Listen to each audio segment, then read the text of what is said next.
My daughter sold my ranch, the one my husband and I built, with our bare hands, and then sat across from me like it was a business meeting. She slid a check across the table. $5 million. More than the ranch was worth. You'll be more comfortable this way, Mom Olivia said, her voice calm, almost rehearsed. That was the moment I realized something far worse than losing my home. I had already lost my daughter. If this story is already stirring something in you, take a second to like and subscribe. And I'd really love to hear from you. Where are you watching from? And what time is it for you right now? Have you ever felt betrayed by someone you trusted with your whole heart? Let me know in the comments, because this is only the beginning. I've lived on that ranch for 43 years. Even now, when I close my eyes, I can still smell the cedar from the old barn and hear the wind rolling through the open pastures like it used to sing to us at night. It wasn't just land, it was our life. Mine and Robert's. Every fence post, every stubborn acre of soil, every scar on my hands. They all belonged to a story we built together. Robert used to say, "This place didn't come from money, Christina. It came from grit." And he was right. When we first bought the land, it was nothing but dry dirt and broken fencing. We didn't even have proper plumbing in the house. I remember hauling water in buckets, while Olivia, just a little girl then, ran barefoot across the yard, laughing like the world had already given her everything. Back then, we didn't have much, but we had each other. Robert worked from sunrise to sunset, fixing machinery, negotiating cattle prices, repairing what the wind and weather tried to take from us. And I worked right beside him, cooking for the ranch hands, keeping the books, learning how to drive tractors, even when my hands shook the first few times. At night, we'd sit on the porch with two chipped mugs of coffee, watching the sky stretch out endlessly above us. "That's ours," he'd say, pointing out into the darkness. Not because we own it, but because we earned our place in it. And I believed him. Olivia grew up in that world. She had dirt under her nails more often than not, and she used to follow Robert everywhere, asking questions about cattle, about the land, about how everything worked. But she was always different too. Even as a teenager, Olivia didn't see the ranch the way we did. She saw limits where we saw legacy. "I don't want to stay here forever," she told me once when she was 16. "There's more out there than just this." I remember smiling, brushing her hair back from her face. "There's nothing wrong with wanting more," I said gently. "Just don't forget where you came from." She promised me she wouldn't, and for a long time, I believed that too. After she left for college in California, things got quieter.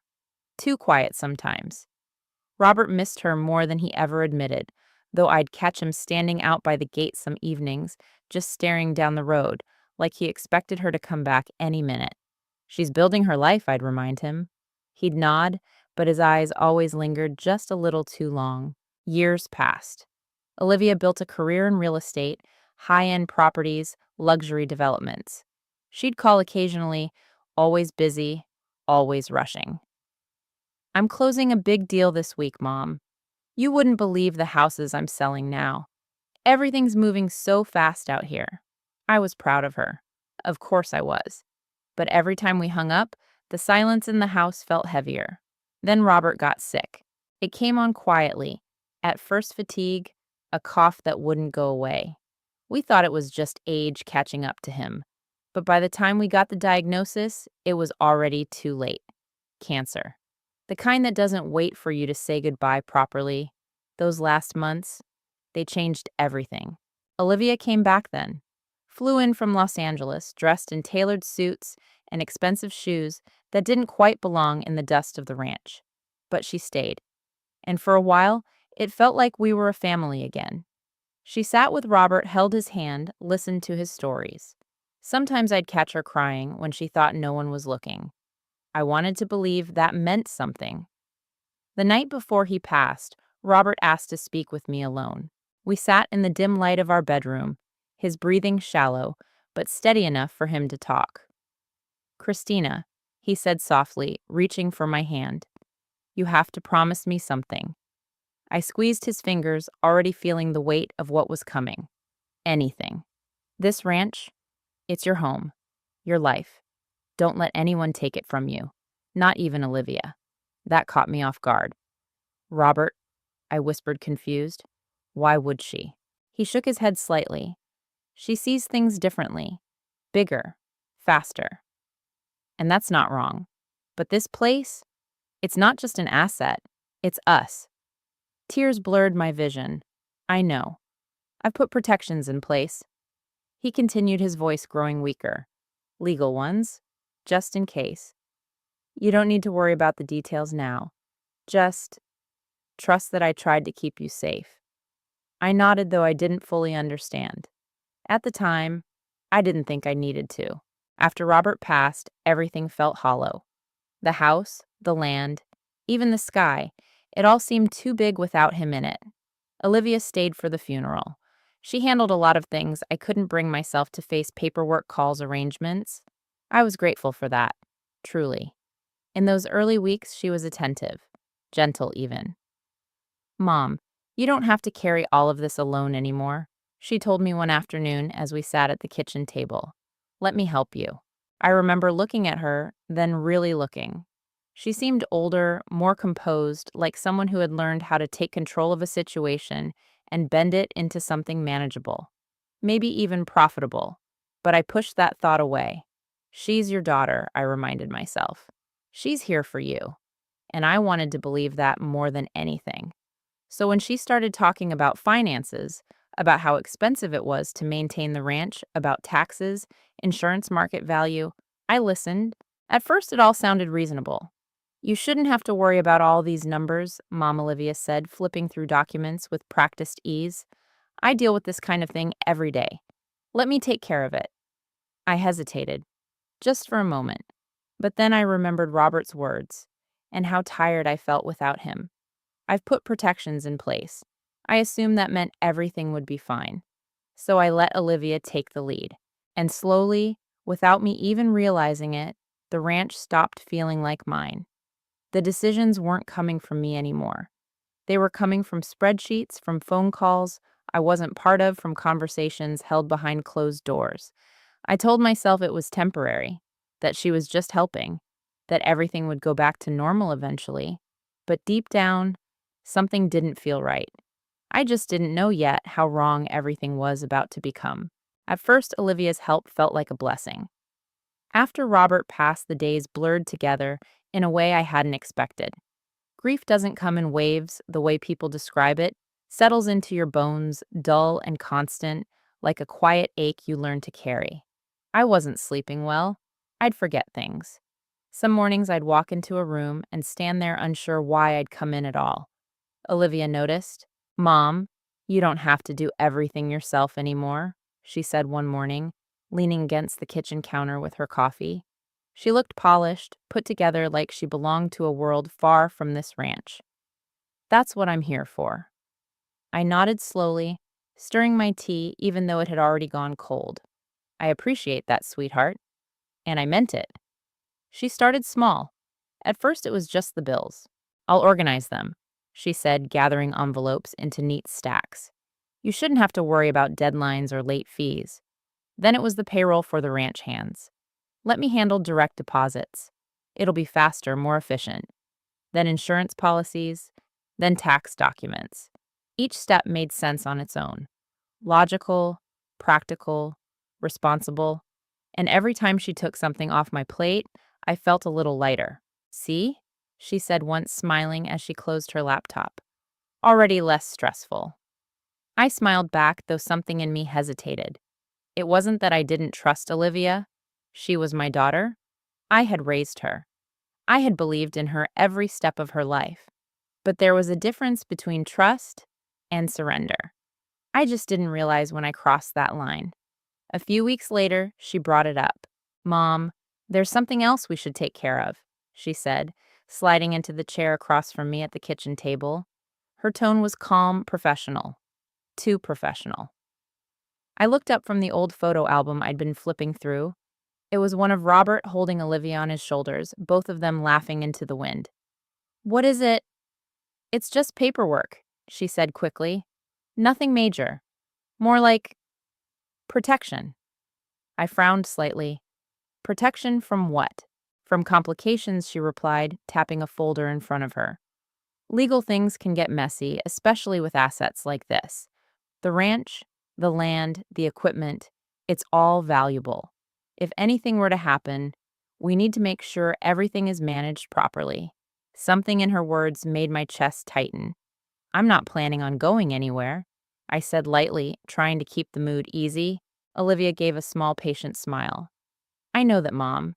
This isn't about you going anywhere. It's about making sure things are handled smoothly. If you ever got sick, or if you needed help making decisions, this would allow me to step in legally without delays. I stared at the folder. I already have a will, I said. This isn't a will, she corrected gently. It's a financial power of attorney and a trust structure. Standard stuff. Standard. That word lingered in the air like it was supposed to make everything feel safe. I just don't want you to have to deal with red tape if something happens, she added. You've been through enough. I wanted to believe her. I really did. Because part of me was tired. Tired of making decisions alone. Tired of pretending I was as strong as I used to be. And Olivia, she seemed so sure, so capable. Mark's looked over everything too, she continued. And we've got a great attorney in California who helped draft it. It's all completely legit. Mark. I hadn't thought much about him until then. He was always polite, always respectful, but distant, observing more than participating. Still, if he had reviewed it, if Olivia had professionals involved, it's just a safety net, she said softly. That was the moment I gave in. All right, I said, my voice quieter than I expected. If you think it's necessary. Her relief was immediate. Thank you, Mom. You're doing the right thing. She turned the folder toward me and opened it to a marked page. Just sign here and here. I picked up the pen. For just a second, I hesitated. I remembered Robert's voice, faint but persistent, in the back of my mind. Don't let anyone take it from you, not even Olivia. I swallowed. This doesn't change ownership, right? I asked. Olivia didn't miss a beat. Of course not. It just allows me to act on your behalf if needed. You're still in control. Still in control. Those words should have reassured me. Instead, they echoed. I signed. Once, then again, and again. Each stroke of the pen felt small, insignificant. But when I pushed the documents back toward her, something inside me shifted like a door quietly closing. Perfect, Olivia said, gathering the papers neatly. This will make everything so much easier. Easier. For who I didn't ask. Over the next few days, things moved faster. Too fast. Olivia was constantly on the phone. Emails, meetings, calls I wasn't included in. At first I told myself she was just being efficient, taking care of things, but then the changes started becoming visible. One afternoon I noticed two of the ranch hands loading equipment into a truck. Where are they going? I asked, stepping out onto the porch. Miss Olivia said, we're not needed anymore. One of them replied awkwardly, avoiding my eyes, said, operations are being restructured. Restructured. I felt my stomach drop. No one told me about this, I said. They exchanged a glance. We were told you approved it, the other man added quietly. Approved. I walked back inside, my heartbeat picking up. Olivia, I called out. She appeared moments later, phone still in hand. Yeah. Why are the workers leaving? Oh, that, she said casually. We're just cutting unnecessary costs. You don't need that many people to maintain the property. This isn't unnecessary, I said, my voice tightening. They've been here for years. I know, she replied, her tone still calm. But things have to change, Mom. You can't run this place the same way forever. Run this place. I felt something cold settle in my chest. I didn't agree to this, I said. Olivia paused. Then she gave me a look I hadn't seen before. Not anger, not frustration. Something colder. You did? She said quietly. When you signed those papers. The room seemed to tilt slightly. That's not what you said, I whispered. It's what they mean, she replied. I'm just making decisions that are in your best interest. My best interest. The words felt foreign now, like they didn't belong to me anymore. That night, I couldn't sleep. I sat in the living room, staring out at the dark stretch of land beyond the window. The ranch looked the same as it always had, but it didn't feel the same. Something had shifted, and for the first time since Robert died, I felt something stronger than grief. I felt afraid, not of being alone, but of the possibility that I had handed my life over without even realizing it. And deep down, a quiet, unsettling thought began to take shape. What if I didn't fully understand what I had signed? The next morning, the ranch didn't wake up the way it always had. There was no hum of early engines, no quiet chatter between workers gathering near the barn, no steady rhythm of boots against gravel. Instead, there was silence, thick, unnatural silence, that pressed in around me as I stood on the porch with my coffee untouched in my hands. It felt like something had already been taken, and I hadn't even been told when it happened. I walked toward the barn, the gravel crunching under my feet, sounding louder than it should have. The doors were half open, swaying slightly in the breeze. Inside, there were empty spaces, where equipment used to be gaps that made the whole place feel hollow. "Hello?" I called out, my voice echoing back at me. No answer. I stepped further inside, running my fingers along the worn wooden beams. I could still remember Robert standing right here, arguing with a supplier over a broken part, laughing 5 minutes later, like nothing in the world could truly go wrong. Now it felt like everything already had. Mrs. Lee. I turned to see Tom Jenkins approaching from outside, his hat pulled low and his expression tight. Tom had been our neighbor for over 30 years. He'd seen this land grow alongside us. If something was wrong, he would know it. "Tom," I said, relief flickering through me, "do you know what's going on? The workers? The equipment?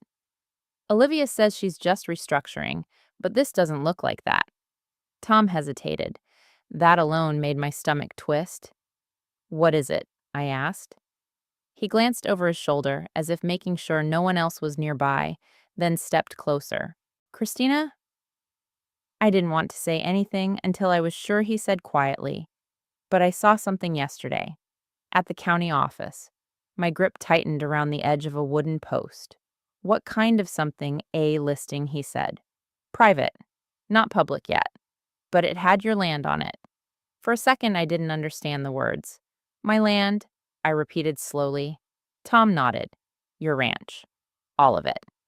The world seemed to narrow into a single, suffocating point. "That's not possible," I said, shaking my head. "Olivia never said anything about selling. She's adjusting things, cutting costs."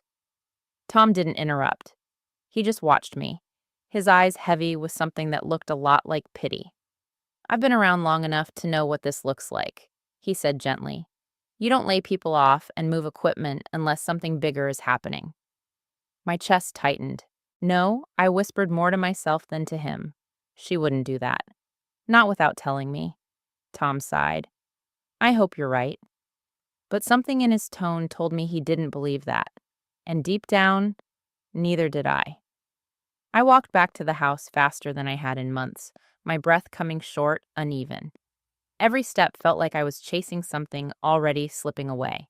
When I pushed the door open, Olivia was in the kitchen, typing on her laptop, like nothing in the world had changed. "Olivia," I said sharply. She looked up, mildly surprised. "Morning, Mom. You're up early. Why is my ranch listed for sale?" The words hung in the air between us. For a brief moment, just a flicker, her expression shifted. Then it smoothed out again. "Who told you that?" she asked calmly. "That doesn't matter," I replied, my voice trembling despite my effort to stay steady. "Is it true?" Olivia leaned back in her chair, studying me. "It's a possibility," she said finally. "A possibility?" The calmness in her voice made something inside me snap. "A possibility," I repeated, stepping closer.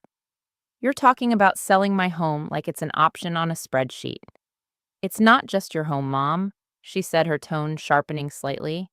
"It's an asset. A very valuable one." The word hit me harder than I expected. Asset. That asset is everything your father and I built, I said. It's your childhood. It's inefficient, she cut in. Silence crashed over the room. Inefficient, I echoed, barely recognizing my own voice. Olivia stood up now, closing her laptop with a soft click. Yes, she said more firmly. You're sitting on millions of dollars tied up in land that isn't generating enough return. The maintenance costs alone, I didn't ask for a return. I snapped. I built a life? She exhaled like she was dealing with someone unreasonable. Mom, you have to think practically. You're not going to run this place forever, and I'm not moving here to take over. So what happens then? We figure it out, I said. Together. Not like this. Not behind my back. I'm not doing this behind your back, she insisted. You sign the documents. I have the authority to make these decisions. The words hit like a physical blow. That's not what you said when I signed them, I whispered. It's what they mean, she replied flatly. You trusted me to handle things. I trusted you to help me, I said, my voice breaking, not to erase me. For a moment, something flickered in her eyes. Guilt, maybe, but it was gone just as quickly. I'm trying to secure your future, she said. You can't stay here alone forever. This isn't safe. It's not sustainable. It's my choice, I said. Not anymore, she replied. The finality in her voice sent a chill down my spine. What do you mean, not anymore? Olivia crossed her arms. I mean that legally, I have the ability to act in your best interest, she said. And right now, that means selling this property while the market is strong. My best interest, I repeated slowly. Yes. I stared at her, searching for something, anything that resembled the little girl who used to run barefoot through these fields. I couldn't find her. What about what I want? I asked quietly. Olivia didn't hesitate. Sometimes people don't know what's best for themselves, she said. The room went still. And in that moment, I understood something I hadn't wanted to see before. This wasn't just about money. This wasn't even just about control. This was about Olivia believing, truly believing, that she knew better than me, that I was no longer capable of deciding my own life. And suddenly, Robert's words came rushing back louder than ever. Don't let anyone take it from you. Not even Olivia. My throat tightened. You're not selling this ranch, I said, forcing the words out. Olivia tilted her head slightly. I already am, she replied. My heart dropped. What? The process has started, she said calmly. Nothing's finalized yet, but the negotiations are underway. Stop it, I said, stepping forward. Call whoever you need to call, and stop it right now. Olivia shook her head. It's not that simple. It is that simple, I insisted. It's my property. It was, she corrected. The word echoed in my ears. Was. I felt the ground shift beneath me. You can't do this, I whispered. But Olivia didn't look uncertain. She looked certain, and that terrified me more than anything, because for the first time I realized this wasn't a misunderstanding. This wasn't a mistake. This was a plan, and I had signed my name right into the middle of it. I didn't remember sitting down. One moment I was standing there, my heart pounding so hard it felt like it might break through my ribs, and the next I was in the kitchen chair. Robert's chair, my hands gripping the edge of the table like it was the only thing keeping me from falling apart. Olivia didn't rush to me. She didn't kneel beside me the way she used to when I was sick, or tired, didn't soften her voice, or reach for my hand. She just stood there, waiting, like this was a transaction that needed to be completed. Mom, she said after a moment, her tone measured, controlled. I think it's better if we talk about this calmly. Calmly. I let out a small broken laugh that didn't sound like it belonged to me. You sold my home, I said, my voice barely above a whisper. You sold everything your father and I built, and you want to talk calmly. I didn't sell it yet, she corrected. The deal is in its final stage. There are still signatures pending, but what I cut in lifting my head to look at her. But you've already decided, Olivia didn't answer immediately. and that silence told me everything I needed to know. Yes, she said finally. The word landed heavier than any shout could have. I closed my eyes for a moment, trying to steady the storm rising inside me. Why, I asked quietly. Just tell me why, Olivia. Not the business explanation. Not the numbers. I want to understand why my daughter would do this to me. For the first time, she hesitated. Her gaze shifted just slightly. This isn't about hurting you, she said. It's about reality. Reality, I echoed. Yes, she said, her voice firming again. The reality is that this ranch is not sustainable the way you're running it. You're barely breaking even some years. The maintenance costs are high. The land value is peaking right now. This is the smartest time to sell. I didn't ask for the smartest time, I said. I asked for time. My life. You're thinking emotionally, she replied. I'm thinking long term. The words cut deeper than I expected. Emotionally, I repeated. This is my home, Olivia. Of course I'm emotional. That's exactly the problem, she said. Something inside me went still. You're too attached, she continued. You can't see what's actually best for you because you're stuck in the past. The past, I whispered. You mean your father? Olivia pressed her lips together. This isn't about Dad, she said. Yes, it is, I said, my voice shaking now. Everything about this place is about him, about us, about the life we built together. How can you stand there and pretend it's just land? I'm not pretending, she snapped. I'm being realistic. The sharpness in her voice filled the room. Dad is gone, Mom, she said, softer now, but no less cutting. And this place, it's just holding you back. I felt like I'd been struck, holding me back. I swallowed hard, trying to push past the wave of pain rising in my chest. This place is all I have left of him, I said. You have $5 million, Olivia replied immediately. The number hung between us like it was supposed to fix everything, as if it could replace 43 years of love loss and memory. You think that's the same thing? I asked, my voice barely holding together. It's better, she said. It gives you options. Freedom. Security. It gives me nothing I want, I said. Olivia exhaled sharply, like she was losing patience. Mom, you're not listening, she said. You don't need this ranch anymore. It's too big, too isolated, too much responsibility. You could live somewhere comfortable, somewhere safe. You could have people around you. I already have everything I need, I said. No, you don't, she replied. The certainty in her voice made my stomach turn. I've arranged everything, she continued, walking over to the counter and picking up an envelope. There's a place in Denver, luxury assisted living. Private suite, full services, medical staff on site. It's one of the best in the state. She placed the envelope in front of me. I've already put down a deposit, she added. For a moment, I just stared at it. I didn't reach for it. Didn't open it. Didn't even touch it. You've already decided where I'm going to live, I said slowly. It's the best option, she replied. For who? I asked. For you? No, I said, shaking my head. For you? Her expression hardened. That's not fair. Isn't it? I shot back. You sell my home without telling me. You decide where I'm going to live.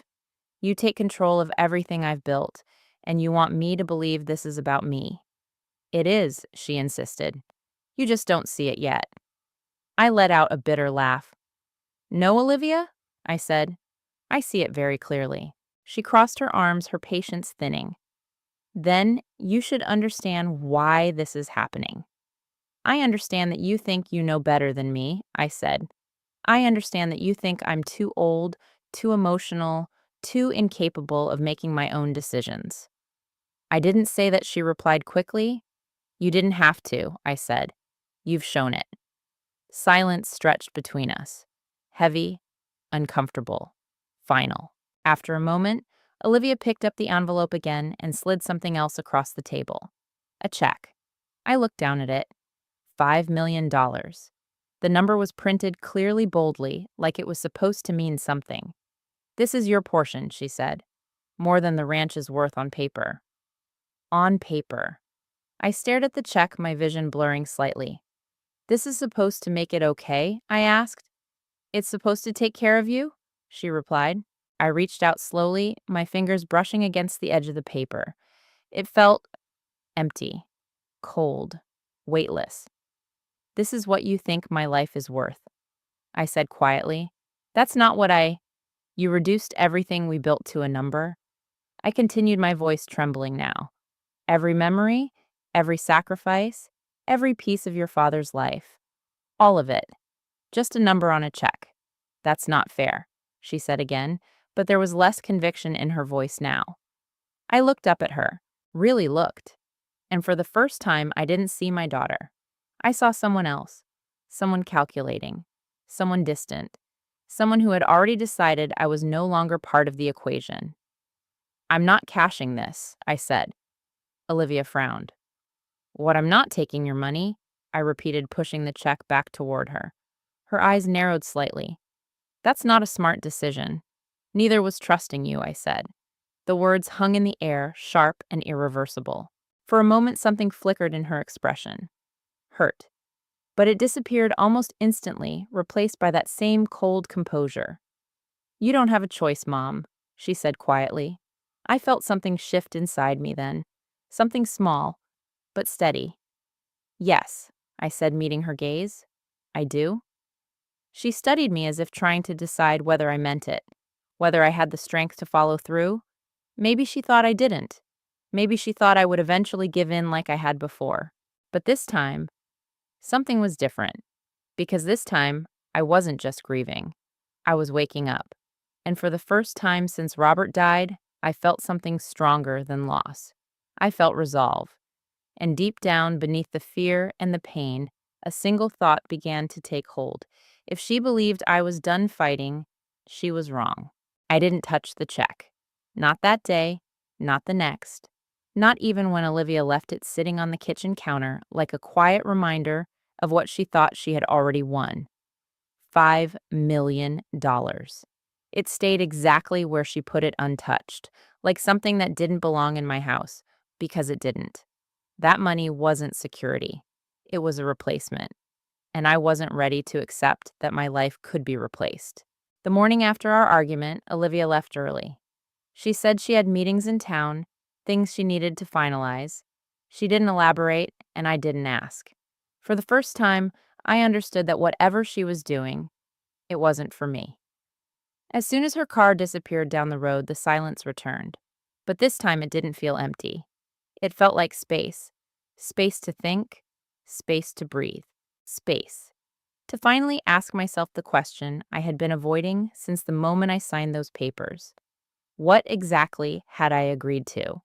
I went back inside and sat at the kitchen table, staring at the stack of documents Olivia had left behind. Most of them were copies, summaries, printouts, notes she had scribbled in the margins. I hadn't looked at them closely before. I trusted her.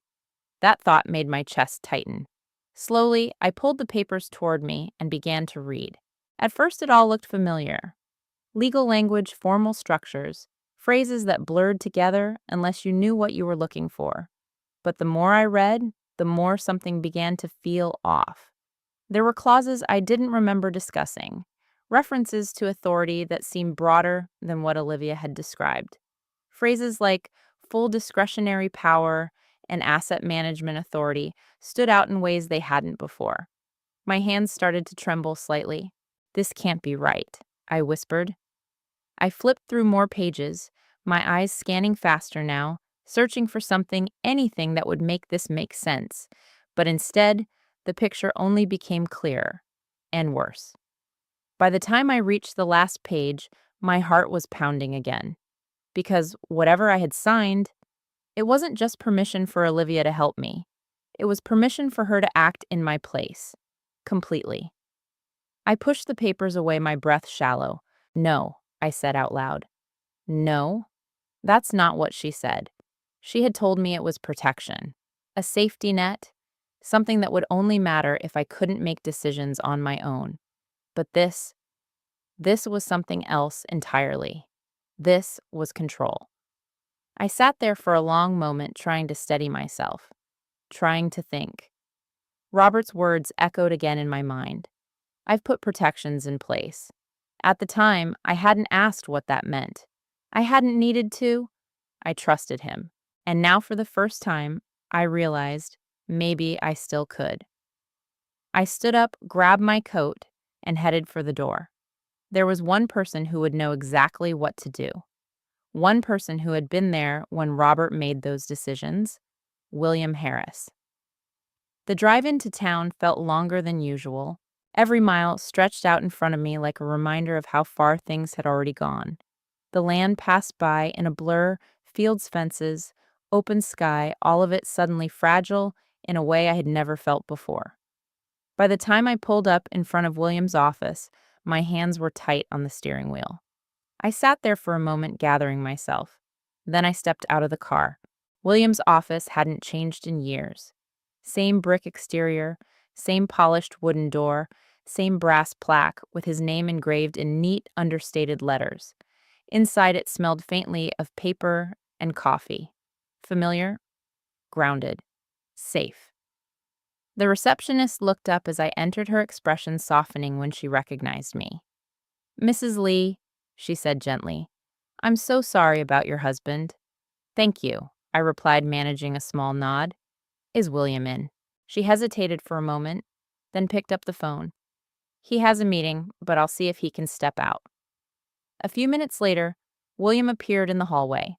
He looked older than I remembered, more lines around his eyes, his hair thinner, but his presence was the same: steady, reliable. "Christina?"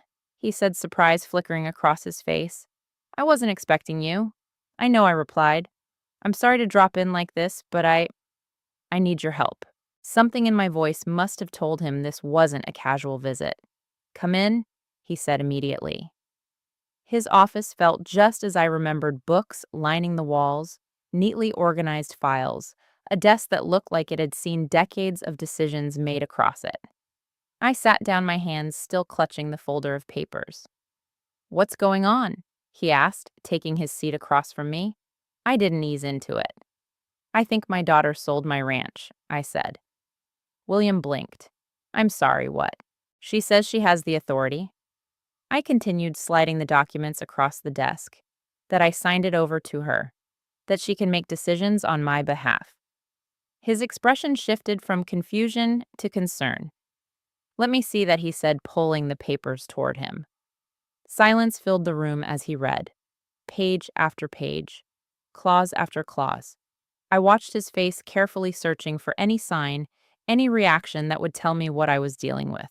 At first, he remained neutral, focused, but then slowly something changed. His brow furrowed, his jaw tightened slightly, and by the time he reached the final page, he leaned back in his chair, exhaling slowly. "This," he said, choosing his words carefully, "this is more than a standard power of attorney." "I know," I said quietly. I didn't understand what I was signing. He nodded. "It gives her broad authority," he confirmed. "Financial control, asset management, decision-making power." My stomach dropped. "So she can sell the ranch?" I asked. William didn't answer right away. "That depends," he said finally, "on whether certain protections are still in place." "Protections."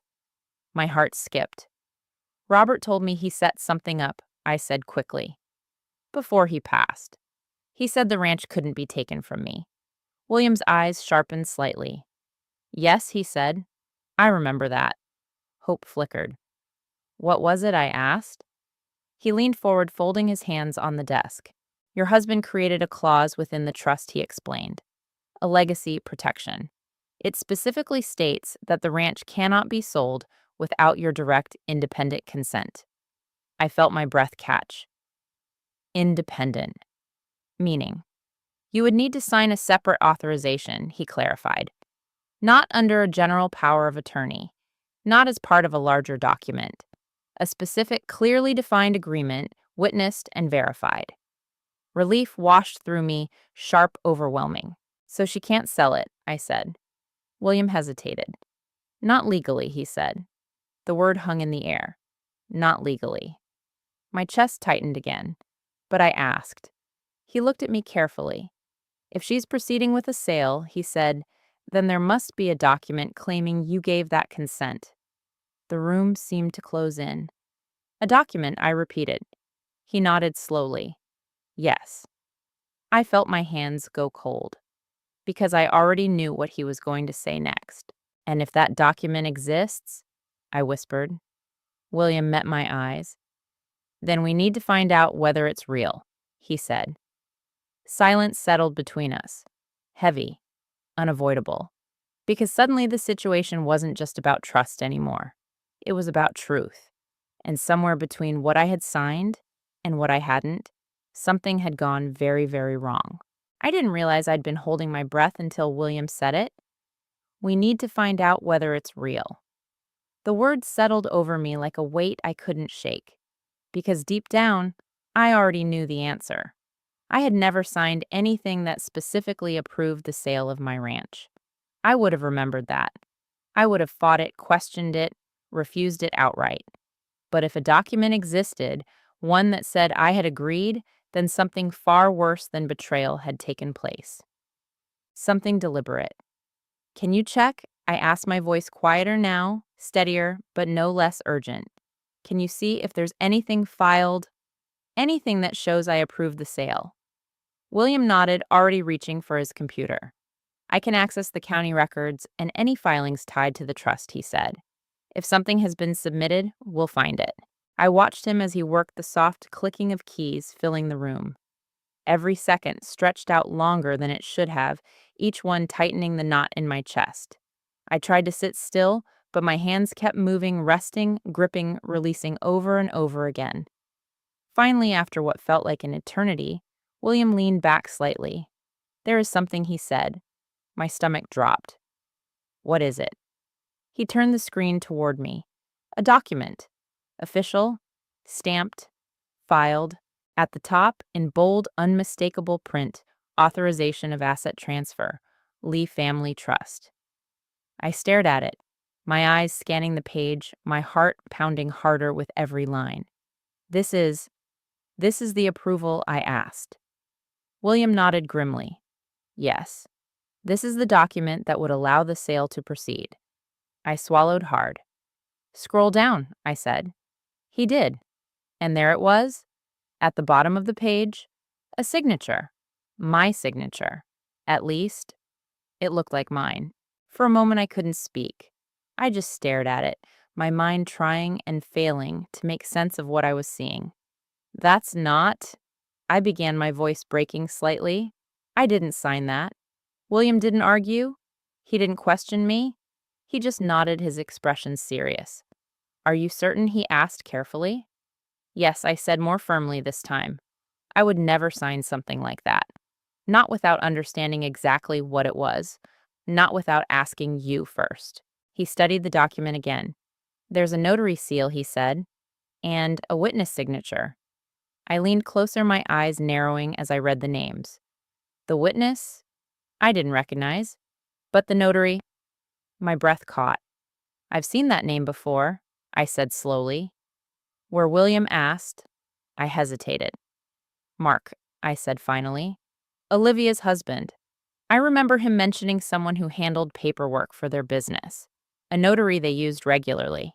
William's expression darkened slightly. That could be significant, he said. My chest tightened. Are you saying this could be fake? I asked. I'm saying it needs to be verified, he replied. Signatures can be forged. Notary processes can be abused. It's not common, but it happens. I looked back at the signature, at the way my name curved across the page. It looked right, too right. That's what scares me, I whispered. It looks like something I would write. William leaned forward, resting his elbows on the desk. Christina, he said gently, have you signed any documents recently that look similar to this? Something that might have been presented as part of a larger set. I thought back, to the kitchen table, to the folder Olivia had placed in front of me, to the pages I had signed without fully understanding them. I signed a lot of papers, I admitted, but none of them said anything about selling the ranch. I asked her that directly. And what did she say? That it didn't change ownership, I said. that it was just for management, protection. William nodded slowly. It's possible, he said, that your signature was copied from one of those documents and transferred onto this one. A chill ran down my spine. Copied. Transferred. Like, traced, I asked. Or digitally reproduced, he said. There are ways to replicate a signature, especially if someone has access to clean samples. My stomach turned. Olivia had access to everything I said. All my paperwork. All my signatures. William didn't respond immediately, but he didn't need to. We both knew what that meant. Silence filled the room again, heavier than before. Because now the situation wasn't just about control. It was about deception. And possibly fraud. What happens if this is proven to be fake? I asked. William sat back in his chair, his expression thoughtful. If the authorization is invalid, he said, then the sale cannot legally proceed. Any agreements based on that document would be void. Relief flickered through me. But I asked, already anticipating the next part. But proving that takes time, he continued. We would need a forensic document examiner, someone who specializes in handwriting analysis and signature verification, someone who can prove it's not mine. I said, exactly. I nodded slowly, trying to process everything. And in the meantime, I asked. In the meantime, William said we need to act quickly. If the sale hasn't been finalized yet, we may be able to place a temporary hold on the transaction. How? By filing a dispute, he explained, challenging the validity of the authorization document. I felt a spark of something I hadn't felt in days: hope. Then let's do that, I said. William gave a small, approving nod. I'll start the process immediately, he said. But Christina, you need to be prepared. For what? For this to get complicated, he said. If Olivia believes she has the legal right to proceed, she's not going to back down easily. My chest tightened at the mention of her name. She already hasn't, I said quietly. William studied me for a moment. This isn't just a legal issue, he said. It's personal. I let out a soft, bitter breath. You think? I replied. He didn't smile. Instead, he leaned forward slightly, his voice gentler now. Are you ready for what this might mean? He asked. If we challenge this, if we take it to court, you'll be opposing your own daughter. The words landed hard. He was right. This wasn't just about documents and signatures. It was about Olivia, my child. The little girl who used to hold my hand and ask me 1,000 questions about the world.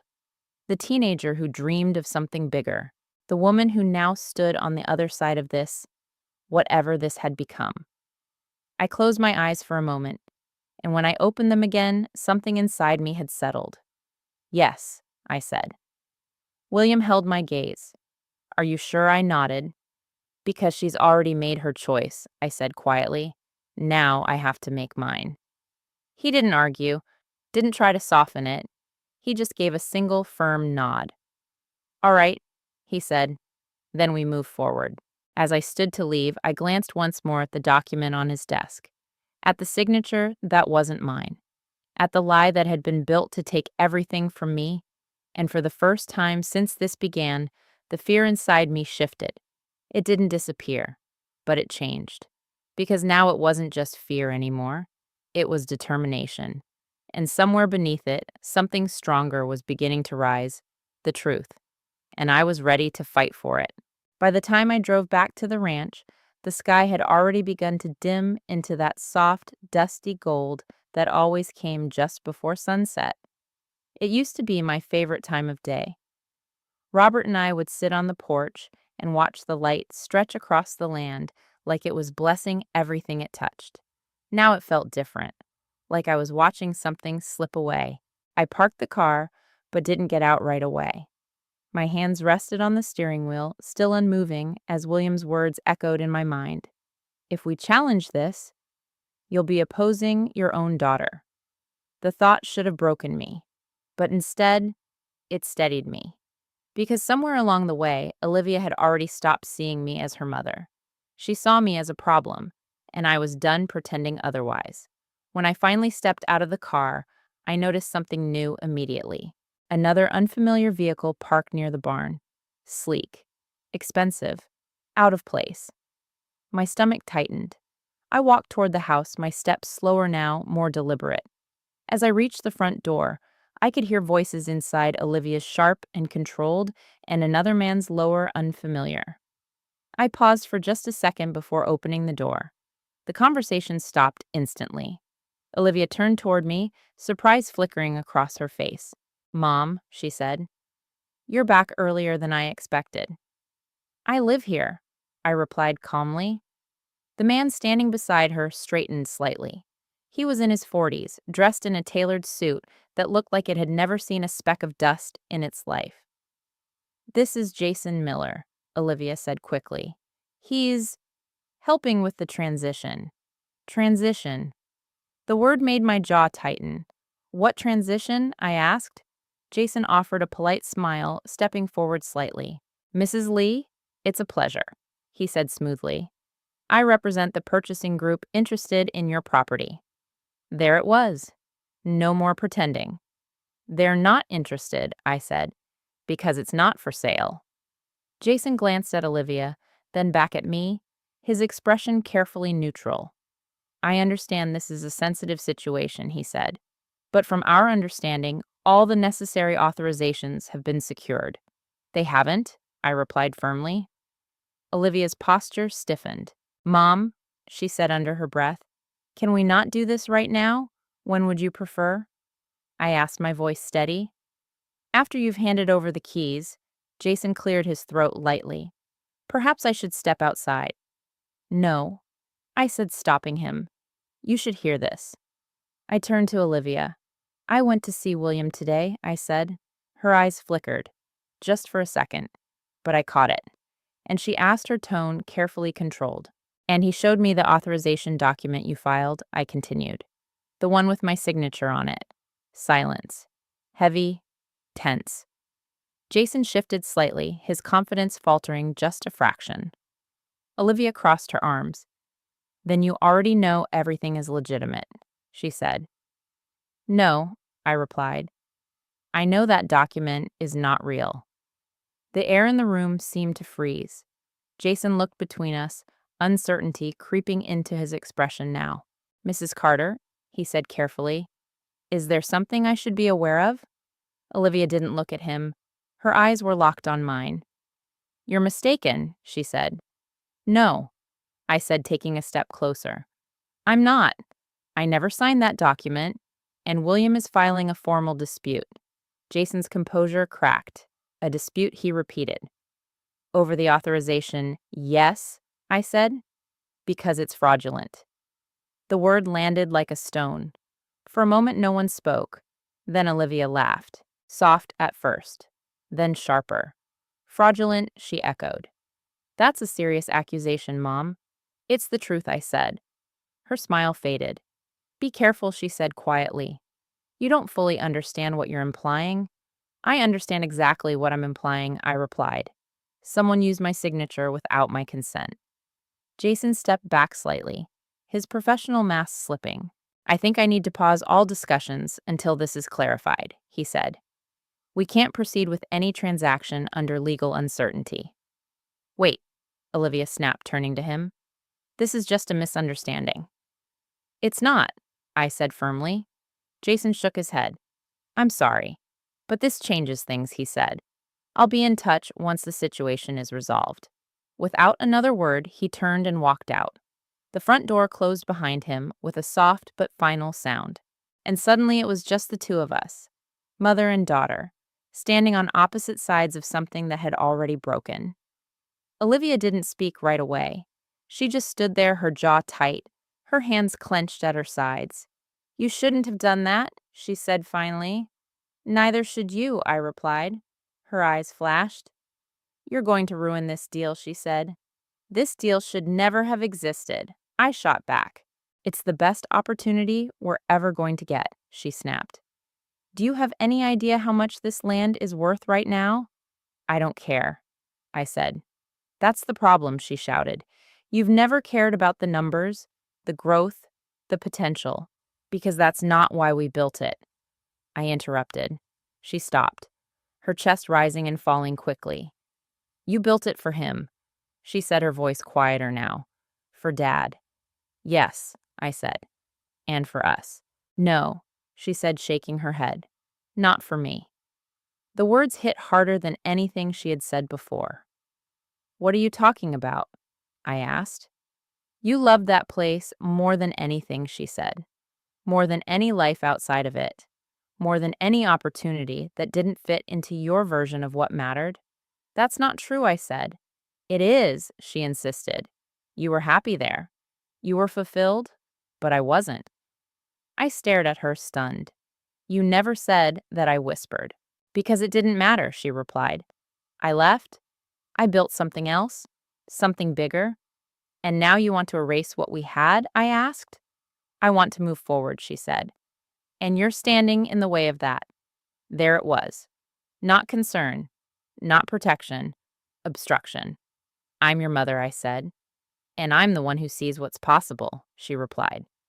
Silence fell again, but this time it felt different, colder, final.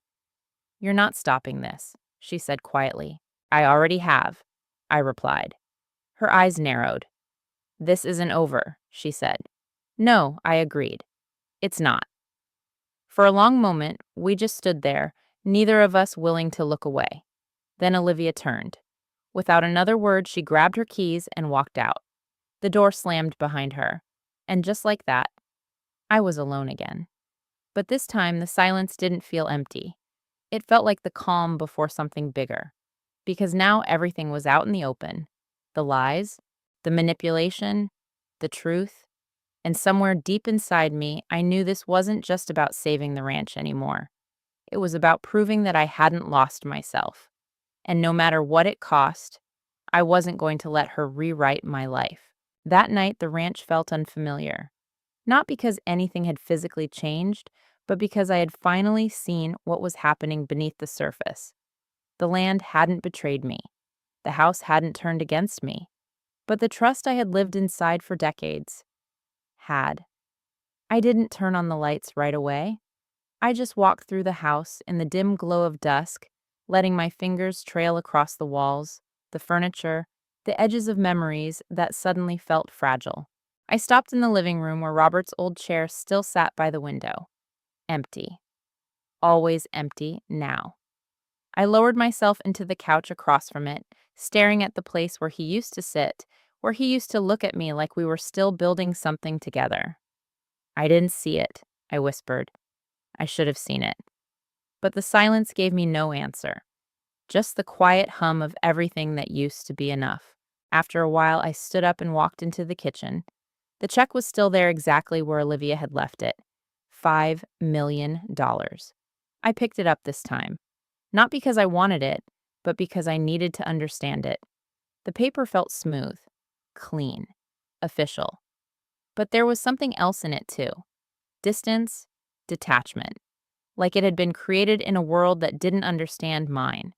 This is what she thinks replaces everything, I murmured. I turned it over in my hands, and then slowly I set it back down. No, I said quietly. This is what she thinks will silence me. That realization settled deep, because Olivia hadn't just tried to take the ranch. She had tried to close the conversation, end the conflict before it even began. But she had miscalculated one thing: I wasn't done. The next morning, I called William. I want to know everything I told him, not just about the signature, about the buyer, about the deal, about who's really behind all of this. He didn't hesitate. I'll start digging, he said. But Christina, if there's more to this than a simple transaction, we need to be careful. I understand, I replied, but the truth was, I was past careful. I was ready to see it all. 2 days later, William called me back. I found something, he said. The tone in his voice made my chest tighten immediately. What is it? The company that's listed as the buyer, he explained. It's a development group. On paper, it's independent. But when I trace the ownership structure, he paused. It leads back to Mark. I felt my grip tighten around the phone. Mark, I repeated. Yes, William said, through a series of holding companies and investment layers. It's not obvious, but it's there. He's financially tied to the group acquiring your ranch. The room seemed to tilt slightly. So this was never just about selling, I said slowly. No, William confirmed. It looks like they plan to acquire the property themselves, indirectly. My heart pounded harder. For what I asked. For development, he said. Luxury resort, from what I can tell. High-end cabins, private retreats, possibly even a golf course. A resort. On my land. On Robert's land. I closed my eyes, trying to steady the surge of emotion rising inside me. They're not just selling it, I said. They're transforming it. Yes, William replied. And based on the projections, they stand to make a significant profit. How significant? He hesitated. Tens of millions, he said. The number hit me like a physical blow. And suddenly, the $5 million check sitting on my kitchen counter made perfect sense. It wasn't generosity. It was a fraction. A calculated offer designed to make me step aside quietly while they claim the rest. She wasn't trying to help me, I said. No, William agreed. She was trying to control the outcome. I let out a slow breath. Is there anything else? I asked. There is, he said. The notary on that authorization document. She's affiliated with a firm that Mark has used before. Multiple times. My stomach dropped. So the entire process, I began, was likely orchestrated, William finished. Silence settled between us, because now there was no more doubt. This wasn't a misunderstanding. It wasn't even just a betrayal. It was a plan. Carefully constructed, legally disguised, and executed with precision. She knew I said quietly. William didn't respond. But he didn't need to. We both knew the answer. I hung up the phone and sat there for a long moment, staring out the window at the stretch of land that had once felt like the safest place in the world. Now it felt like something under siege. But for the first time since all of this began, I wasn't just reacting. I was understanding. And that changed everything. Because now I knew what I was fighting against. Not just Olivia, not just Mark, but a system they had built together, a structure designed to make what they were doing look legitimate, even when it wasn't. I stood up and walked outside. The air was crisp, carrying the faint scent of earth and grass. The land stretched out in front of me, unchanged, and yet completely different. They think this is over, I said softly, but it wasn't. Not even close, because they had made one critical mistake. They had underestimated me.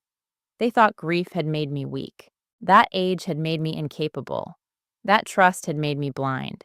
But all they had really done was give me a reason to fight, and this time I wasn't fighting from confusion, or fear, or heartbreak. I was fighting from truth, and that was something they couldn't buy, couldn't manipulate, couldn't control. I turned back toward the house, my steps steady now. The check was still on the counter, waiting. But it didn't feel powerful anymore. It felt small, because now I could see it for what it really was, not an ending, but evidence, and soon enough, everyone else would see it too. The moment you realize the truth, everything starts to look different. Not just the big things, not just the obvious betrayals, but the small details, the ones you ignored before the ones you trusted without question. They begin to rearrange themselves into something clearer, something sharper, something undeniable. That's where I was now, standing in my own kitchen, staring at that $5 million check like it was no longer a mystery, but a piece of evidence. I didn't pick it up this time. Instead, I pulled out a chair and sat down, slowly, letting the weight of everything settle into something I could finally hold. They planned this, I whispered to the empty room. Not just Olivia, not just Mark. Both of them. Together. Every conversation, every document, every helpful suggestion. It had all been leading here. And now that I could see it, I couldn't unsee it. That afternoon, I drove back into town. Not to William's office this time, but to the bank. If Olivia had been managing the ranch finances, if she had been moving money, closing accounts, restructuring operations, there would be a trail. There had to be. The bank manager, a woman named Karen Blake, recognized me as soon as I walked in. "Mrs. Lee," she said with a polite smile, "how can I help you today?" "I need access to all recent account activity related to the ranch," I said. "Everything Olivia Carter has authorized on my behalf." Her smile faltered slightly. "Of course," she said carefully. "Do you have identification?" I handed it over. She glanced at it, then at her computer. There was a pause, longer than it should have been. "Is there a problem?" I asked. Karen hesitated. "Mrs. Lee, according to our records, your daughter has full financial authority over these accounts," she said. "She's been managing them for several weeks now." "I'm aware," I replied. "I want to review what she's done." Another pause. Then Karen nodded. "All right, let me pull that up for you." She led me into a small office and handed me a stack of printed statements. At first glance, everything looked normal. Deposits, withdrawals, operational expenses. But as I flipped through the pages, patterns began to emerge. Large transfers, unusual payments, accounts I didn't recognize. "What is this?" I asked, pointing to a transaction. Karen leaned over.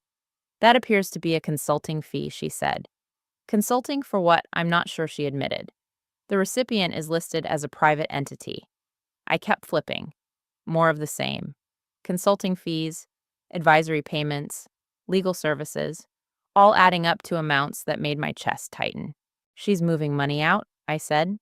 Karen didn't respond, but she didn't deny it either. I reached the last page and felt something shift in my chest. Because there it was. A transfer tied directly to the company William had mentioned. The development group. The same one buying my ranch.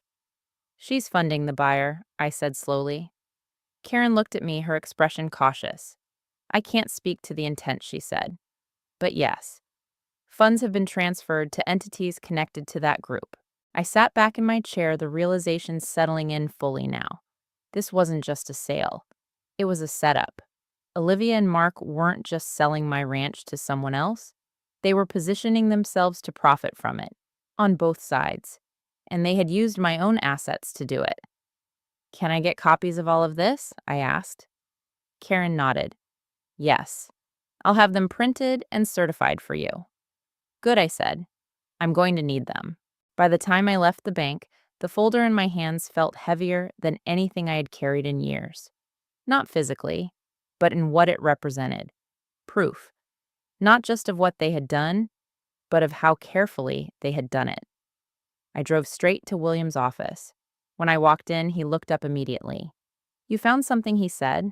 I placed the folder on his desk. "I think I found everything," I replied. He opened it, scanning the documents quickly. His expression shifted as he read. "This is significant," he said. "She's been moving money," I said. "Funding the company that's buying the ranch." William nodded. "That strengthens the case," he said. "It shows coordination, intent, and fraud," I asked. He looked at me. "It supports that argument," he said carefully, "especially when combined with the signature issue." I exhaled slowly. "So what do we do now?" William closed the folder and leaned back in his chair. Now he said we build the case. Something about the way he said it made everything feel real. Not emotional, not personal, strategic. "We document everything," he continued. "We secure expert analysis on the signature. We prepare for legal action. And Olivia?" I asked. He hesitated. "She's going to respond," he said. "Probably aggressively." "I'm not afraid of that," I said. But even as I said it, I knew that wasn't entirely true. I wasn't afraid of her arguments, or her lawyers. I was afraid of what this meant for us, for whatever was left of the relationship we once had. "She's my daughter," I said quietly. William's expression softened. "I know," he said, "but right now, she's also the opposing party." The words landed heavily. Opposing party, not daughter, not family, something else entirely. I nodded slowly. I understand. And for the first time since this began, I truly did. Because this wasn't about fixing something anymore. It wasn't about misunderstanding or miscommunication. It was about accountability. And that meant facing whatever came next, even if it meant standing across from my own child in a courtroom. I stood up, steadying myself. Let's move forward, I said. William nodded. We will, he replied. As I walked out of his office, the late afternoon sun stretched across the street, casting long shadows behind me. And for the first time in days, I didn't feel lost. I felt focused. Because now I had something I hadn't had before. Not just suspicion, not just instinct, but evidence. And soon enough, the truth wouldn't just belong to me, it would belong to everyone.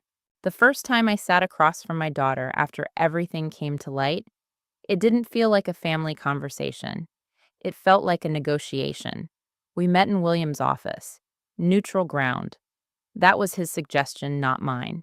If this escalates, he had said it's better to have a controlled environment. Escalates. As if it hadn't already. Olivia arrived exactly on time. Of course she did. She walked in wearing a tailored navy blazer, her hair pulled back neatly, her posture straight, composed, professional. Not a daughter coming to talk to her mother. A businesswoman, preparing to defend a position. Mark was with her. He didn't say much as they entered, just gave a brief nod in my direction before taking a seat beside her. But I could feel it, the tension in him, the unease. Unlike Olivia, he wasn't fully in control of this moment. Mom Olivia said, her voice even. Olivia, I replied. William sat at the head of the table, his presence calm but firm. A legal pad rested in front of him, already filled with notes. Thank you for coming, he said. I think it's important we try to address this situation before it progresses further. Olivia nodded slightly. I agree, she said. This doesn't need to turn into something bigger than it already is. I almost laughed at that. It already was something bigger. She just didn't want to admit it. William folded his hands. Let's start with the authorization document, he said. Christina is disputing the validity of her signature. Olivia didn't flinch. It's a valid document, she said immediately. It was signed, witnessed, and notarized. I didn't sign it, I said. Her eyes met mine, steady, unmoved. Yes, you did, she replied. The certainty in her voice would have shaken me before, but not now. Then explain why a forensic analyst is already reviewing it, William said calmly, and why we're prepared to challenge its authenticity in court. For the first time, Olivia's expression shifted, just slightly, but it was enough. Mark glanced at her, his fingers tightening against the edge of the table. This doesn't have to go that far, Olivia said, her tone sharpening just a fraction. We can resolve this privately. Then resolve it, I said. She hesitated. What exactly do you want? She asked. The question hung in the air. Simple, direct, but loaded. I leaned forward slightly, my hands resting on the table. I want my ranch back, I said. Fully, legally, without any interference from you or Mark. Silence followed. Olivia's jaw tightened. That's not realistic, she said. It is, if the sale is invalid, William replied. It's not invalid, she insisted. We've followed every legal requirement, except the one that requires her direct consent, he said. Olivia exhaled slowly, like she was trying to keep control of something slipping. You're making this more complicated than it needs to be, she said. No, I said quietly. You did that. Her eyes snapped back to mine. You're willing to destroy everything over this, she asked. I blinked. Destroy everything, I repeated. Olivia, you sold my home. I improved your situation, she shot back. You just refused to see it. I refused to accept it, I corrected. She leaned back in her chair, crossing her arms. This is exactly what I was afraid of, she said. You're too emotional to make rational decisions. There it was again. That word. Emotional. As if it disqualified everything I felt. As if it made her actions justified. You don't get to use that against me. I said, my voice steady now. Not after what you've done. I did what needed to be done, she replied. For who, I asked. For us, she said. No, I said. For you. The tension in the room tightened. Mark shifted again, clearly uncomfortable. Olivia, he began quietly. She shot him a look. Not now, but it was already too late. Because I saw it. The hesitation. The crack. Go ahead, Mark, I said, turning to him. Say what you were going to say. He froze, then glanced at Olivia, then back at me. I don't think this is helping, he said carefully. Helping who, I asked. No answer. Do you think this is right? I pressed. Mark swallowed. His eyes dropped to the table. I think, he started, then stopped. Olivia's gaze hardened. Mark, she said sharply, but he looked up anyway. I think this has gone further than we expected, he admitted. The room went still. Olivia stared at him. What does that mean? She asked. It means, he hesitated again. Maybe we should reconsider how we're handling this. Reconsider. The word hung there. Fragile. Dangerous. Olivia's expression shifted from controlled to cold. No, she said. Olivia. No, she repeated louder this time. We're not backing down because she's uncomfortable. I felt something twist in my chest. She's uncomfortable, Mark echoed softly. She's your mother, and I'm the one making the decisions, Olivia snapped. The silence that followed was heavy, not just with tension, but with something else. Truth. Because in that moment, everything became clear. Not just to me, but to everyone in that room. This wasn't about protecting me. It wasn't about helping. It wasn't even about business. It was about control. And Olivia wasn't willing to let it go. William cleared his throat. I think it's important we stay focused, he said. Christina is formally disputing the authorization. If this proceeds to court, there will be a full investigation. Olivia didn't respond immediately. Her eyes were still on Mark, measuring, calculating. Then slowly she turned back to me. You really want to do this? She asked. Yes, I said. Her gaze held mine for a long moment. Then she nodded. All right, she said. The calm in her voice was unsettling. If that's how you want to handle it, then we'll handle it. William made a note. We'll proceed accordingly, he said. The meeting ended shortly after that. No resolution, no compromise, just lines drawn. As Olivia stood to leave, she paused, for just a second, and for the briefest moment, I thought I saw something in her expression. Not anger, not defiance, something else, something almost human. But it was gone before I could name it. Good luck, Mom, she said. Then she turned and walked out. Mark lingered for a moment longer. I didn't know it would go this far, he said quietly.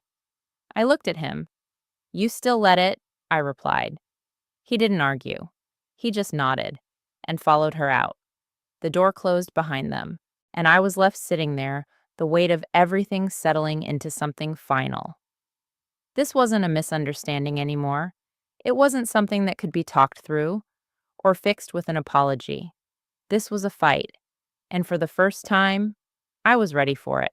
The hearing was set faster than I expected. William explained that because the property transfer was already in motion and because we had formally challenged the authorization, the court prioritized the case. Not out of concern for me, he said, but because money was involved. Real estate disputes move quickly when there's this much at stake, he told me as we sat in his office, reviewing documents. The court wants to prevent irreversible damage. Irreversible. The word stayed with me, because that's what this felt like. Not just the ranch, but everything between me and Olivia. The morning of the hearing, I woke up before sunrise. Not because I had to, but because I couldn't sleep. The house felt different that day, still, watchful, like it was waiting. I stood in the kitchen for a long time, staring at the counter where the check had once been. I had moved it into a drawer days ago, out of sight, but not out of mind. $5 million. Still untouched. Still meaningless. I made coffee, though I didn't drink much of it, and got dressed slowly. Simple clothes, nothing dramatic, nothing that tried to make me look stronger than I felt, because I wasn't going to pretend. Not anymore. The courthouse was in the same town I'd lived near for decades, but it felt unfamiliar as I walked up the steps.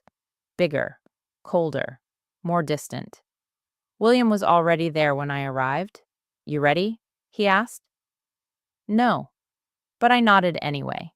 Yes. Inside, everything moved with quiet efficiency. People spoke in low voices. Papers shuffled. Doors opened and closed with soft finality.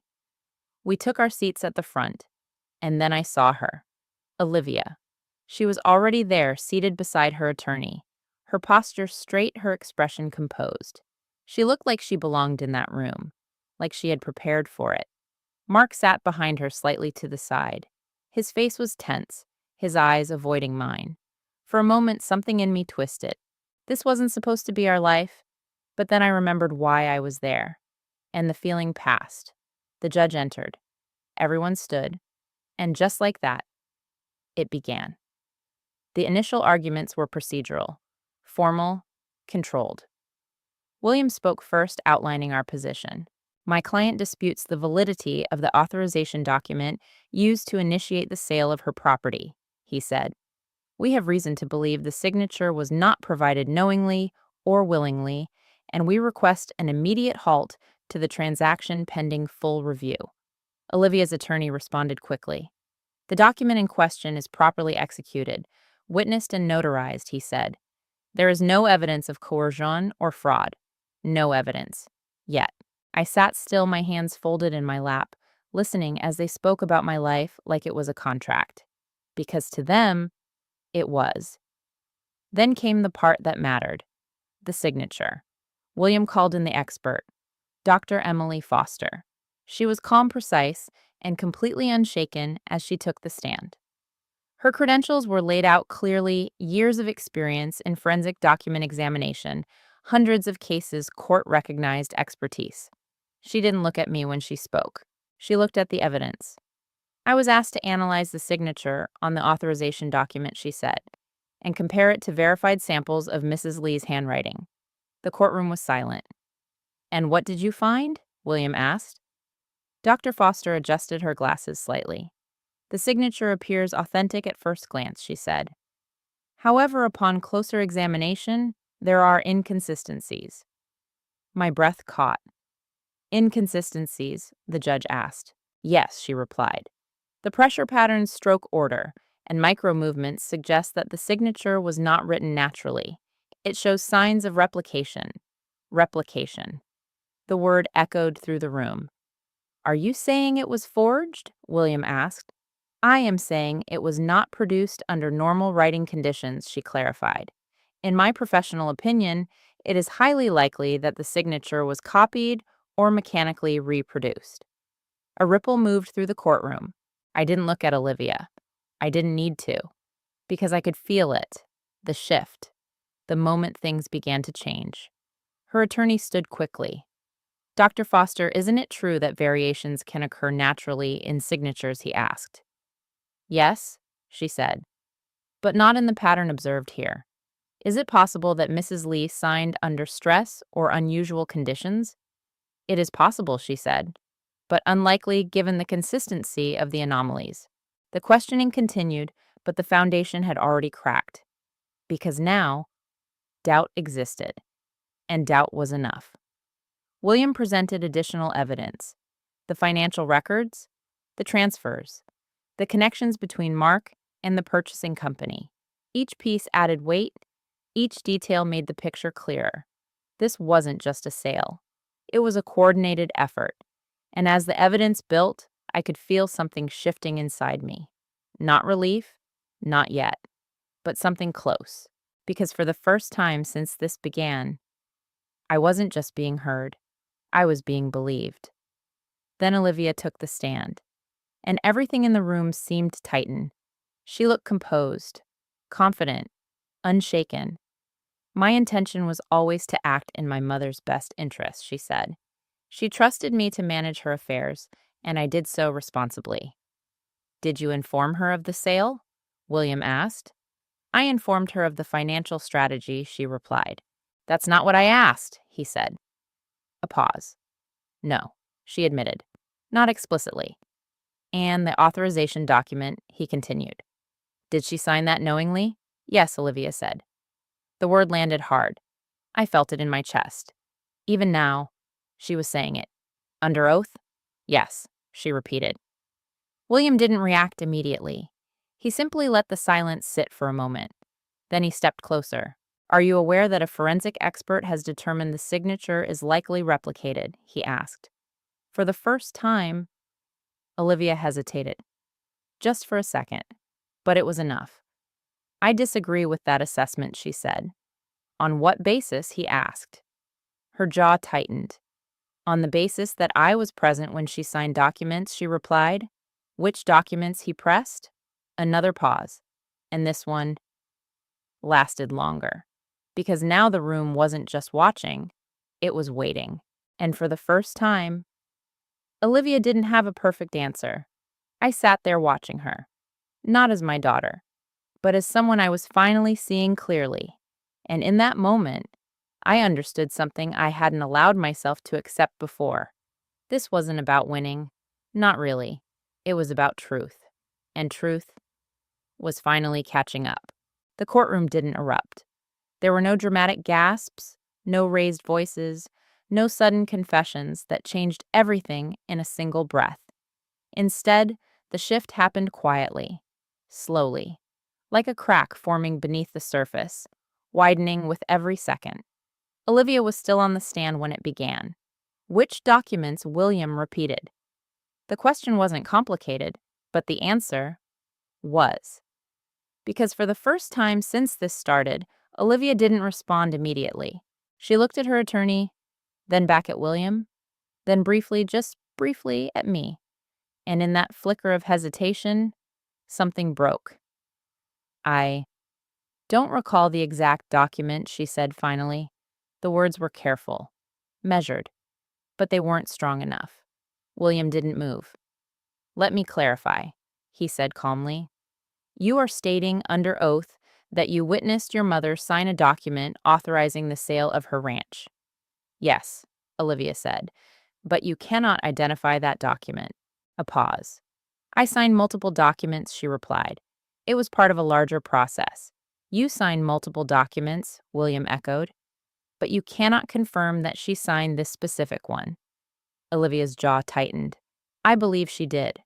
Believe, not know, not remember. Believe. The distinction mattered, and everyone in that room could feel it.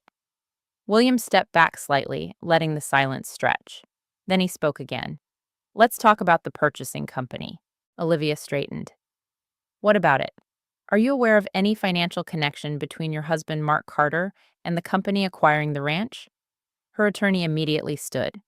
Objection. Relevance. Overruled. The judge said. Answer the question. Olivia didn't look at Mark this time. She kept her eyes forward. No, she said. William didn't react. Instead, he reached down and picked up a document from the table. Then perhaps you can explain this, he said, handing it to the clerk who passed it to the judge. These are financial records, William continued, showing a series of transfers from accounts under your control to entities directly linked to the purchasing group. Olivia's posture stiffened. That's not what those are, she said. Then what are they? William asked. Investments, she replied quickly. Standard portfolio diversification. William nodded slightly. And is it standard, he asked, to invest in a company that is simultaneously acquiring a major asset you control? Silence? Olivia didn't answer immediately. Because now, the question wasn't just about legality. It was about intent. And intent is harder to hide. They were separate decisions, she said finally. Were they? William asked. Another pause, and this one felt heavier, because now the room wasn't just listening. It was watching, carefully, closely, waiting for something real from her. William turned slightly. Your Honor, I'd like to call Mark Carter to the stand. Everything in the room shifted again. Mark looked up sharply. What Olivia said, turning toward him. He's directly connected to the financial structure of this transaction, William said. His testimony is relevant. Olivia's attorney leaned toward her, whispering something urgently. Mark didn't move. For a moment it looked like he might refuse. But then, slowly, he stood and walked to the stand. His steps weren't confident. They weren't controlled.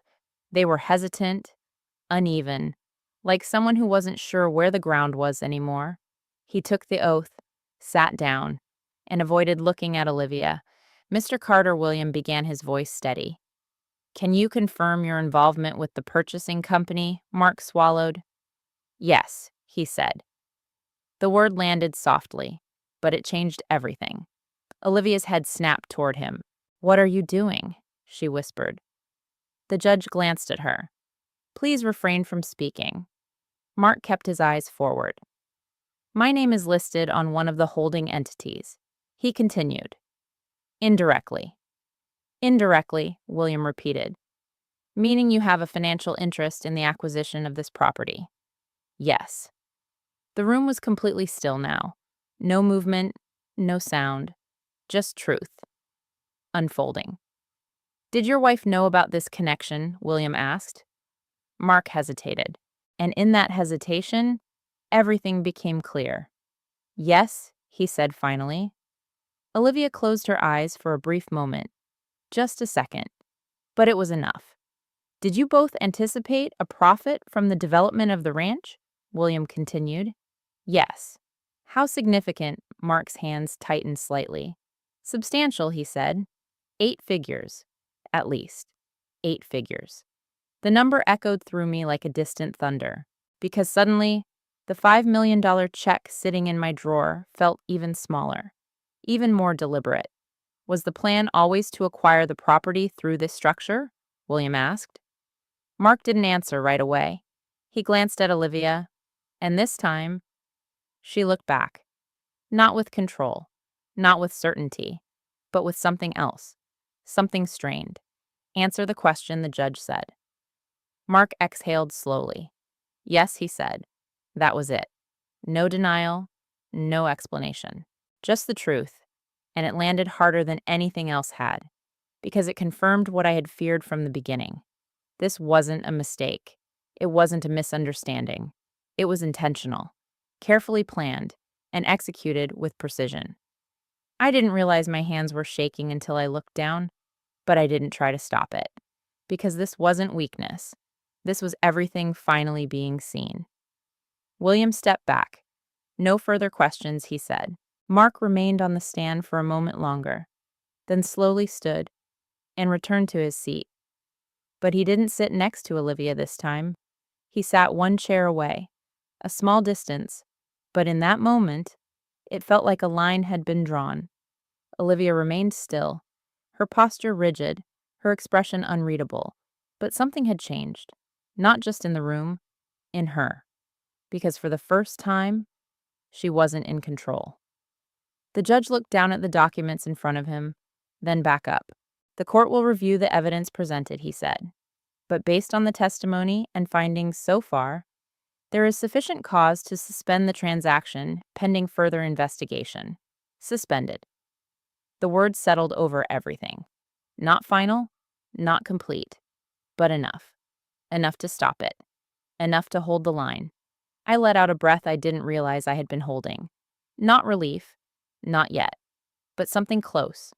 Because for the first time since this began, the ranch wasn't slipping away. It was still here, still mine, still worth fighting for. And as I looked across the room, at Olivia, at the distance between us, I understood something with painful clarity. This wasn't the end. Not of the case, not of the consequences, and not of what had been broken between us.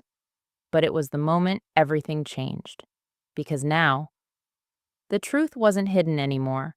It was standing in the open, and there was no going back. The court didn't deliver a final verdict that day, but it didn't need to, because something far more important had already happened. The truth had stepped into the light, and once it did, there was no putting it back in the shadows. The judge's decision to suspend the transaction was temporary. William reminded me as we stepped out of the courtroom. This buys us time, he said, but we're not finished yet. Time. It was the one thing I thought I had lost. And now somehow, I had it back. Not completely, not permanently, but enough. As we walked down the courthouse steps, the afternoon sun felt different on my skin. Warmer, sharper, like it was cutting through something that had been weighing on me for weeks. You did well in there, William said. I let out a small breath. I didn't do anything, I replied. I just told the truth. He nodded. Sometimes that's the hardest thing to do. I looked back at the courthouse for a moment. Olivia and Mark hadn't come out yet. Part of me expected them to. Part of me thought maybe there would be something left to say, but there wasn't. Not anymore. The drive back to the ranch was quiet. Not heavy, not suffocating. Just quiet. The kind of quiet that comes after something breaks, or after something finally settles. When I pulled into the driveway, the land stretched out before me just as it always had. Unchanged, untouched, still waiting. I stepped out of the car and stood there for a moment taking it all in. The fence lines, the barn, the open sky. For weeks it had felt like I was losing it piece by piece. But now, it felt like it was holding me steady, like it had been waiting for me to come back to it. I'm still here, I whispered. And for the first time in a long while, I believed it. The days that followed were quieter, not peaceful, but steadier. William continued building the case, gathering additional documentation, preparing for what could still become a full trial. But something had shifted. The pressure had changed direction. It was no longer all on me.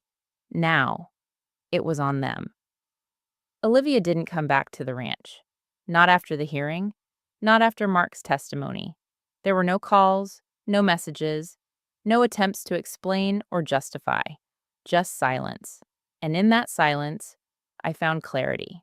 Because for so long I had been trying to understand her, trying to see where I had gone wrong, trying to find the moment when everything changed. But now, I stopped asking those questions because the answers wouldn't change what had already happened, and they wouldn't fix what had already been broken. One afternoon, about a week after the hearing, I received a letter. Not from Olivia, from her attorney. I sat at the kitchen table staring at the envelope before opening it. My hands were steady now. Not like before, because I already knew what it was, a response, a shift, an acknowledgement. Inside the language was formal, careful, measured. But the message was clear. They were willing to negotiate, to reverse the transaction, to avoid further legal action, in exchange for a settlement. I read it twice, then a third time. And with each pass, something settled deeper inside me, because this wasn't about compromise. Not anymore. This wasn't about finding a middle ground. This was about truth and accountability. And finally, choice. I folded the letter and set it down. Then I picked up the check from the drawer. $5 million. Still untouched. Still meaningless. For a moment I held it in my hands. Not as something I wanted, but as something I understood now. This wasn't just money. It was their version of closure. A way to end the story on their terms. A way to make everything that happened acceptable. But it wasn't. And it never would be. I walked outside the check still in my hand. The wind moved gently across the land, carrying the same quiet strength it always had. And as I stood there, I realized something I hadn't fully seen before. This ranch. It wasn't just a memory. It wasn't just a legacy. It was a choice. A choice to stay. A choice to hold on. A choice to define what mattered. Not based on value, not based on profit, but based on truth.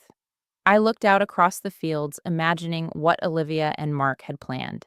The buildings, the structures, the transformation, and for the first time, I didn't feel anger. I felt clarity, because I understood something they didn't. This place didn't need to become something bigger to have meaning. It already had it. And maybe, just maybe, it was time to make that meaning something more. Not for profit, not for control, but for purpose. I turned back toward the house, the decision forming quietly but firmly in my mind. Because holding on to the ranch didn't mean holding on to the past, it meant choosing what came next, on my terms. And for the first time since all of this began, that choice felt entirely mine. Inside, I placed the check back on the table, not as a temptation, not as an offer, but as a reminder of what had been taken, of what had been revealed, and of what I was no longer willing to accept. Because the truth had changed everything. Not just the case, not just the outcome, but me. And whatever came next, I was ready to face it. The final resolution didn't come with a dramatic courtroom moment. No gavel striking down a thunderous verdict. No emotional outburst that tied everything together in one perfect scene. Instead, it came quietly, like truth often does. A few weeks after the hearing, William called me. "It's done," he said. Just 2 words. But they carried everything. "The court has officially voided the transaction," he continued. "The authorization document has been ruled invalid. The sale is null. The property remains entirely in your name." I closed my eyes as he spoke, not out of disbelief, but out of something deeper. Relief, mixed with something harder to name, because I had fought for this. Every step, every truth, every piece of myself I thought I had lost. And now, it was over. "You won," William said. I didn't answer right away, because it didn't feel like winning, not in the way people imagine. It felt like survival. It felt like standing in the aftermath of something that had burned through everything familiar, and realizing you were still standing. "Thank you," I said finally. But the words felt too small. After I hung up, I sat in the kitchen for a long time.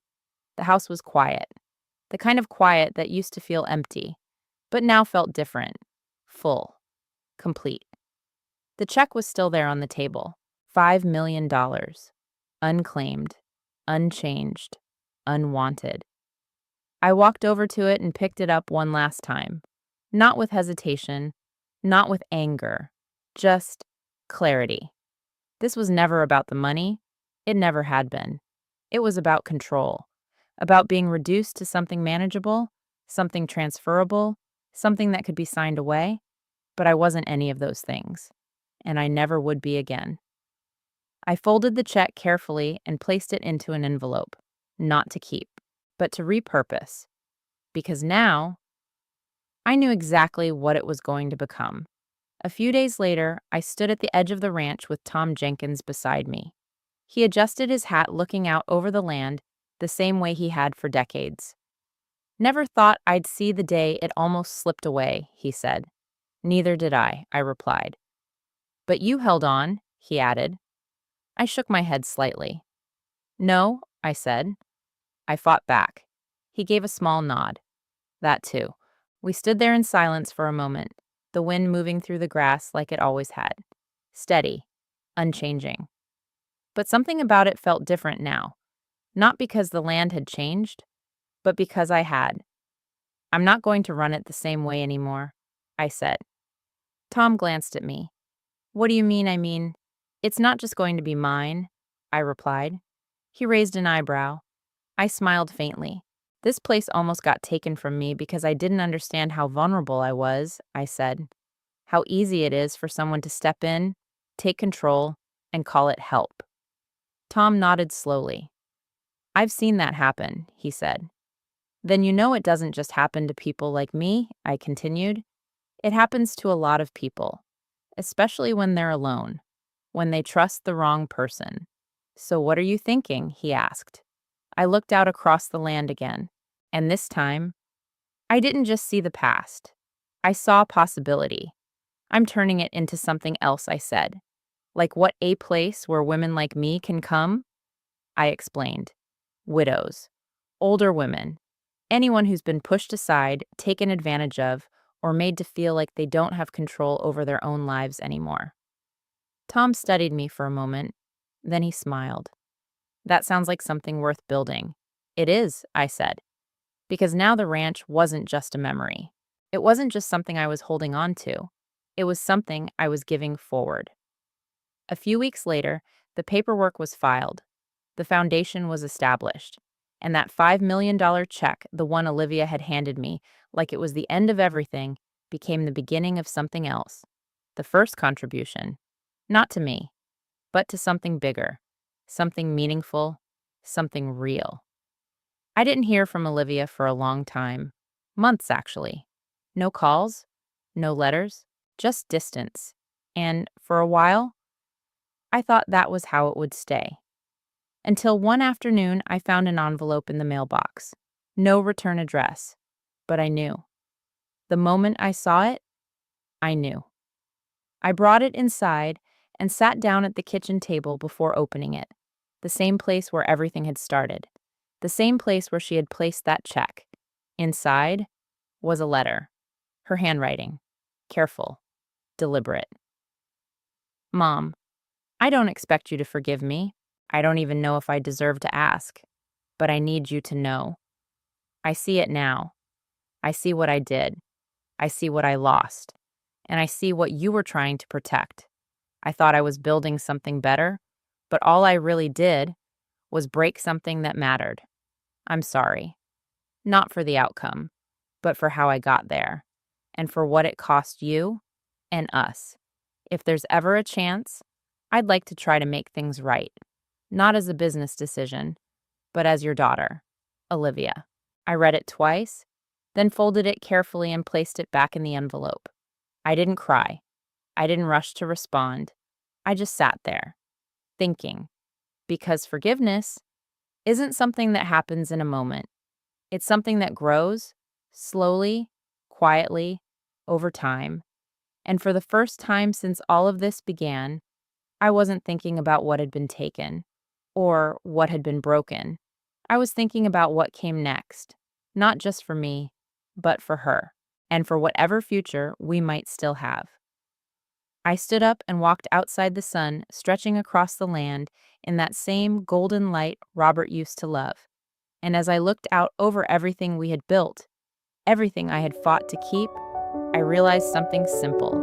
This wasn't the end of my story. It was just the part where I chose how to keep living it, on my terms, with my truth, and with a strength I didn't know I still had. Sometimes the deepest betrayals don't come from strangers. They come from the people we trust the most, the ones we believe would never cross that line. But life has a way of revealing truths we don't want to see and forcing us to face them anyway. This story isn't just about money. It's not about land. And it's not about winning. It's about something much deeper. It's about knowing your worth, even when someone tries to redefine it for you. It's about standing your ground, even when it means standing alone. And it's about understanding that love, real love, never requires you to lose yourself. Sometimes the hardest thing you'll ever do is say no to someone you love, but sometimes that's also the most important thing you can do. Because protecting your dignity, your voice, your life, that matters. More than comfort, more than peace, more than anything money could ever replace. If you've ever felt overlooked, dismissed, or controlled by someone close to you, I want you to know this. You still have a voice. You still have power. And it's never too late to take your life back. I'd love to hear from you. Have you ever faced a situation where someone tried to make decisions for you for your own good? How did you handle it? Tell me where you're watching from and what time it is there. I always love connecting with you across the world. And if this story meant something to you, don't forget to like, share, and subscribe. Your support helps these stories reach others who might need them. You're not alone, and your story still matters.